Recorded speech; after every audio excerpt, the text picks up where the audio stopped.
Livre de la Genèse, chapitre 11. Toute la terre avait alors la même langue et les mêmes mots. Au cours de leur déplacement du côté de l'Orient, les hommes découvrirent une plaine de Mésopotamie et s'y établirent.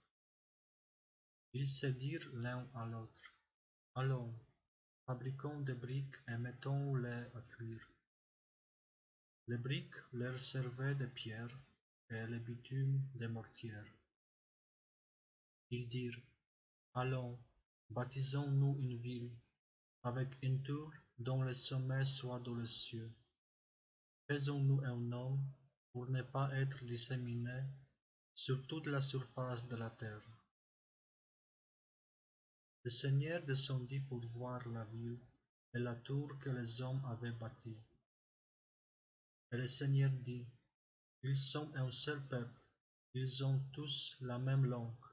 S'ils commencent ainsi, rien ne les empêchera désormais de faire tout ce qu'ils décideront.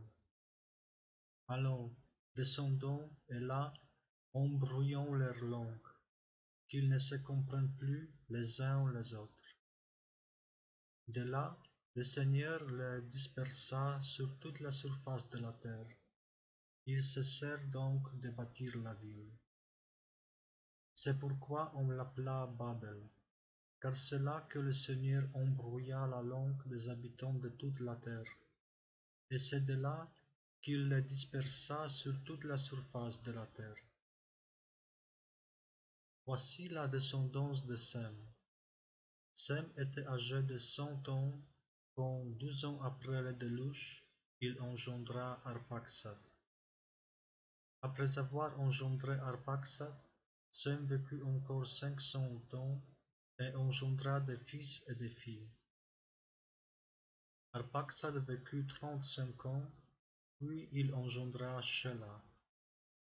Après avoir engendré Shéla, Arphaxad vécut encore 403 ans et engendra des fils et des filles. Shéla vécut 30 ans, puis il engendra Héber. Après avoir engendré Héber, Shéla vécut encore 403 ans et engendra des fils et des filles. Héber vécut 34 ans, puis il engendra Péleg. Après avoir engendré Péleg, Héber vécut encore 430 ans et engendra des fils et des filles. Péleg vécut 30 ans, puis il engendra Réou. Après avoir engendré Réou, Péleg vécut encore 209 ans et engendra des fils et des filles. Réou vécut 32 ans, puis il engendra Sérug. Après avoir engendré Sérug, Réou vécut encore 207 ans et engendra des fils et des filles. Sérug vécut 30 ans, puis il engendra Nahor. Après avoir engendré Nahor, Sérug vécut encore 200 ans et engendra des fils et des filles. Nahor vécut 29 ans, puis il engendra Téra. Après avoir engendré Téra, Nahor vécut encore 119 ans et engendra des fils et des filles. Téra vécut 70 ans, puis il engendra Abram, Nahor et Haran. Voici la descendance de Téra. Téra engendra Abram, Nahor et Haran. Haran engendra Lot.